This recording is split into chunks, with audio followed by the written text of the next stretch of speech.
we're back. So this week I got gone on a little bit of a detour here, and what it is just it's a 4.3 liter V6 out of a 96 Chevy S10. So what had happened with it was it had spun a rod bearing, and the truck was in such good condition that it was actually kind of worth fixing this engine. And up where we live up here, when we find a truck that's in pretty good shape like that, we generally fix it. So that's why this is here and why we went to the trouble of doing what we're going to do on this. So like I said, it's a 4.3. It's been bored 30 over. We got new pistons over there, some new main bearings, rod bearings, piston rings are back there. Like I said before, it had spun a rod bearing. I think it was back on, I think it was number 6. We got our remanufactured crankshaft. It was 10 under on the rods and the mains, so not too bad there. And on the rod that had the spun rod bearing in it, we had that reconditioned on the big end here. So that's been redone there.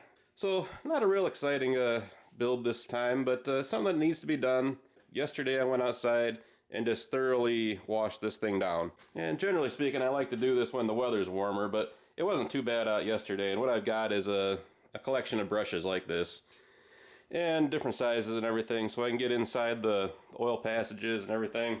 And then what I had was a bucket of hot water with just some dish detergent in it, which is actually a pretty good degreaser. I would just go through it a bit and then take them out, dunk them in the water to clean off any debris that came off with the brush, and I just kept going through like that. Cleaned all the oil passages in between the rod bearing and the main bearing bores there. Yeah, it came out pretty clean. I'm happy with that, and that's the way I always get started. In between, if I stop working on it, or when I stop working on it, I get one of those contractor trash bags, those heavy duty ones, and when I'm not working on it, I cover it up. The other thing the machine shop did was we got new cam bearings in there and new soft plugs throughout it. Looks pretty good. I like the finish on the cylinders. They look real nice. Now the first place I'm going to start going on this is we need to measure out, we need to make some measurements. So I think the way I want to get started today is I'm going to take the micrometer and start measuring the journals on the crankshaft. And then I have an Excel spreadsheet that I made up a while ago for when I'm doing these things. And we'll just enter those values in there, and we'll just measure those bores there, subtract the journal diameter, and that should give us our oil clearances. And we'll do that for all the main bearings and all the rod bearings. Let's get started with that and see how we do. So here's our remanufactured crankshaft. And I just went through and visually inspected all the way around on all the journals. And it looks pretty nice. But what I need to do next is I'll probably give this a cleaning before I go through and measure it. And the other thing is I have a brush like this. I'm going to run it through all these holes here. Make sure they're all clear. You know, part of the reason you clean your parts and check them like that is not only to make sure they're clean, obviously, that's the main purpose, but when you go through the trouble of really cleaning your parts, it gives you an opportunity to spot little things that you might have missed otherwise. Let me go through here, clean this up, and run a brush through all the holes there. They look really clean already, but I gotta check them anyway. So let me go through, do that, and then we'll move on from there. So I went through and cleaned that out, ran the brushes through all the oiling holes. They were all very clean. I calibrated my micrometer. Usually whenever I do anything important like this, I'll give it a quick calibration there, make sure it's right. What I'm going to do next is I'm just going to go through there, measure each one of these journals, and we'll put them in the spreadsheet so that we can review them when we get it all done.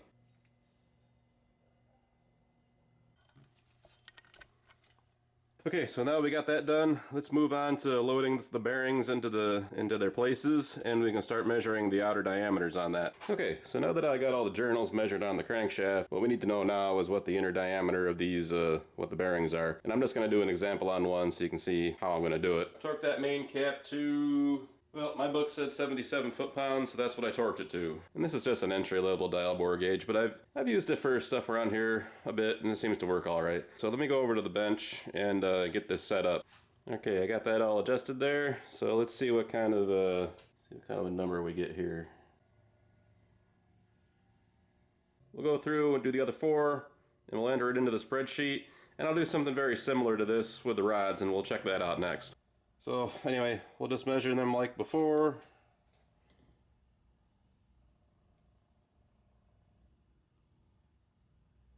These are all the bearing inner diameters, the rod journal outer diameters. and the clearances that we got there, and the same thing for the main bearings and the main journals down here. So these oil clearances here are a little bit high. Kind of what I'm used to seeing is like 2 to 3. I'm going to use my judgment and say that that's going to be okay like that. I know that sometimes some bearings run a little bit tighter than others and some a little bit looser than others. I'm not too worried about that. I think that's going to be fine. So actually, shoot, I put these backwards.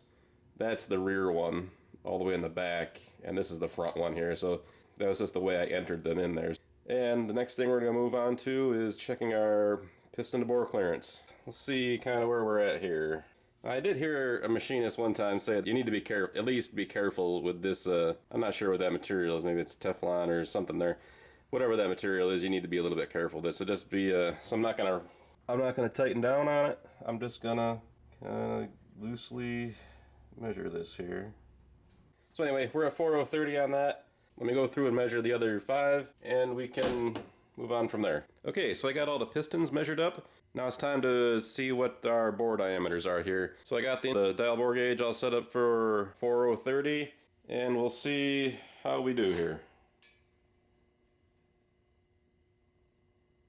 Measuring a 4032 on that one. Let me measure the other 5 and we'll see how we do there. Okay, so we got our cylinder bore diameter, the piston diameters, and the difference between those two is the clearance. Looks like our minimum clearance there was 13 10,000ths or 1.3 thousandths. And we go up to 2.1 thousandths. And I just looked at the box that the pistons came in, and it said a minimum clearance of 1 thousandths. My tools aren't really down that far, but I'd say I'm probably good, you know, within a few tenths of what this actually is. And that should be okay with me. And it looks like the machine shop is probably looking for probably 1.5 to 2 thousandths piston to bore clearance on there. So since that's within the realm of what the box said it should be, and it's not smaller than that, that's okay, and I'm gonna move on.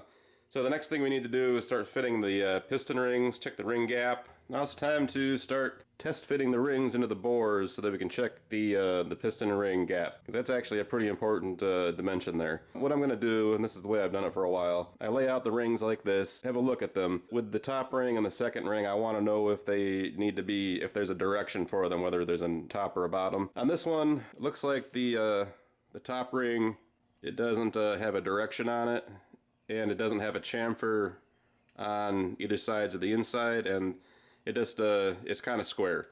The cross section looks rectangular, so it doesn't look like that one is directional, and especially because it doesn't say top anywhere on here, and there's no dot or anything like that. And I have it came with instructions, so that's the way I usually deal with that. So this one does not look like it's directional to me. Maybe if I find anything different out, I'll just put a comment in the video. Now the second ring, on the other hand, is directional. And we can see that on the, I'll try to get that in there. It says top right there. So that's a great way to tell that it is directional. And one of the reasons it's directional, and I'll try to show it again here without putting too much of a twist on that. I don't know if you can see that, but this side of the ring on the inside has a chamfer on it, and that's why it's directional. And then it looks to me like the expander rings, right, very typical, and but they look very typical as well. And they should not be directional. But if I see anything that changes my mind later, I'll let you know. And then what I do is show you how I test fit these into the cylinder. And then what I do is I just take one ring from here, one from here, you know, and go through that until I have a ring set for each cylinder. And I'll put them in a bag labeled whatever cylinder they are. So this one will start out with cylinder 1. And then I'll have a ring package for each cylinder. And I'll know that that ring package will stay with that cylinder. So that's the way I'll do that. So let's get started fitting these rings into the block and see what our ring gaps are. Okay, so I got all the rings bagged, one set for each cylinder. I'm just going to show you one, and I'll do the other ones the exact same way.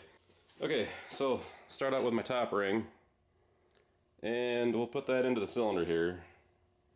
And I'll kind of position the gap down here so that I can get to it easily and see it easily. And then what we need to do is we need to square that up in the bore, but we don't need a special tool for that. We'll just take the piston very gently, put that down just a little ways, not too far. And that puts the ring in there nice and square evenly, because if it was twisted, it would throw the gap off probably a little bit, and I'll misalign it. Start out with a 12 thousandths feeler gauge and see what we get. More than 12. That's an 18 there. That feels pretty close. 19's pretty good. 20. It's at least 20.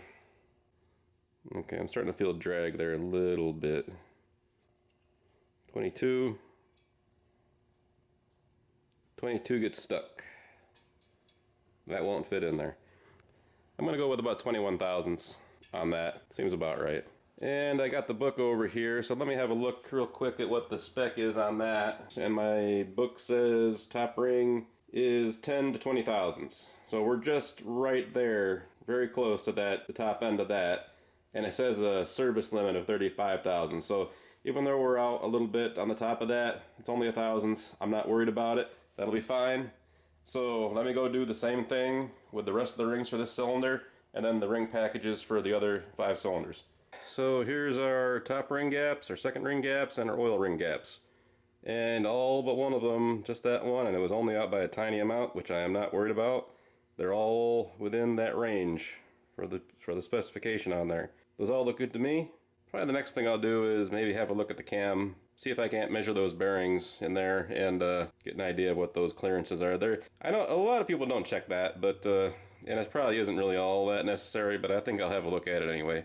The next thing I want to do here is just measure up these cam journals here, and then we can measure the bearings inside the block. And after this, we'll probably be ready to probably start assembling the engine, start putting stuff in there. These front 2 cam bearings down in here, the same way the dial bore gauge. But this, you can kind of see the problem that, well, that is not going to fit back in there for these back 2. So I made an extension for this a while ago, but I've never had an opportunity to try it. So let's go put that on and see if that can get us through here. So this is just the aluminum tube here that I put machine that down and put threads on there, and the same on the inside. I don't know. We'll see how it goes.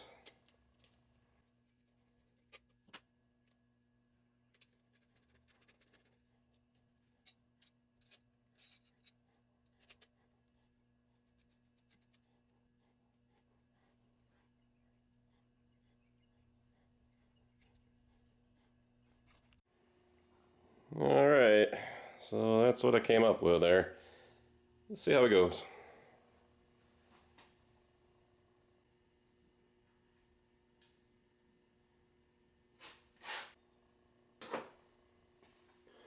Okay, worked out pretty good. Moving on.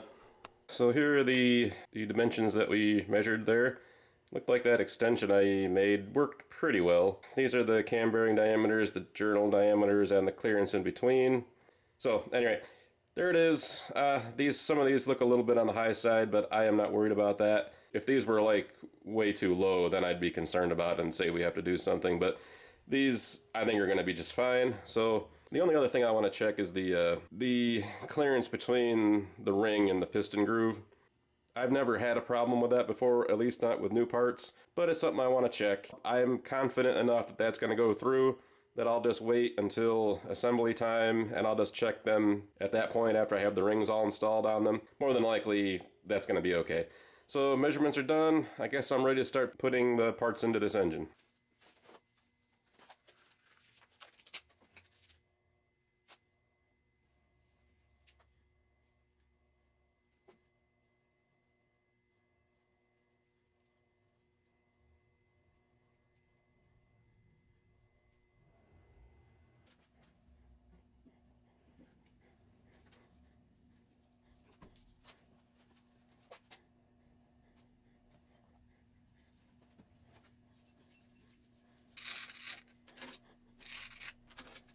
And on these ones, just got to make sure, paying attention to the number here and the arrow pointing forward. And then we'll just move on like that and we'll catch up in a minute. So something I'm careful about when I'm snugging the caps down is, you see that gap there? Well, that kind of fits snugly into this saddle here. If you're not careful about that, and you just start wrenching this down, you could possibly damage the main cap or maybe the block. So what I do is I just go carefully with it and just real slowly, and then if I see it going in there like that without much effort on the wrench,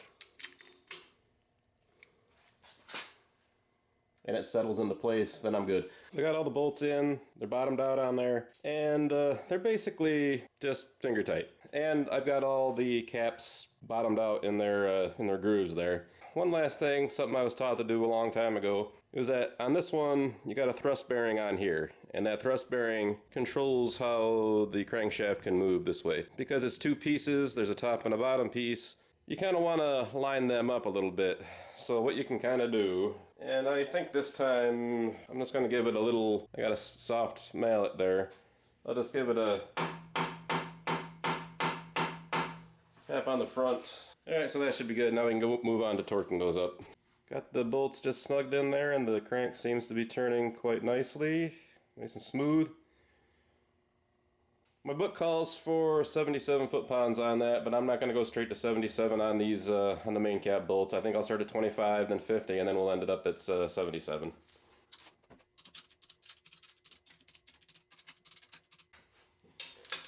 Alright, we'll go up to 50. Okay, and then we'll just finish it up to 77.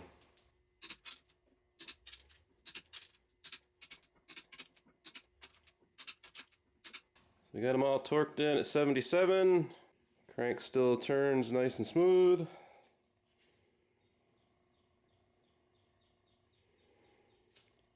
So there's one last measurement I need to do here before I move on to anything else, is I want to check the end play on this crankshaft. So this one's kind of a little bit of a first for me. Now I haven't put together a whole ton of engines in my life, but I've done a few. And I've never had this problem before, so this one's kind of a new one. Basically, I don't have enough end play on the crankshaft. I looked at the spec. It needs to be at least 5 thousandths according to the book I've got. And let's have a see what kind of...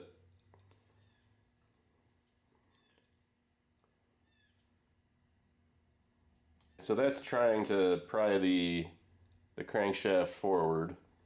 And you can kind of see it goes forward a bit, but then it springs back. And then I'll pull it backwards, and it just kind of springs back there.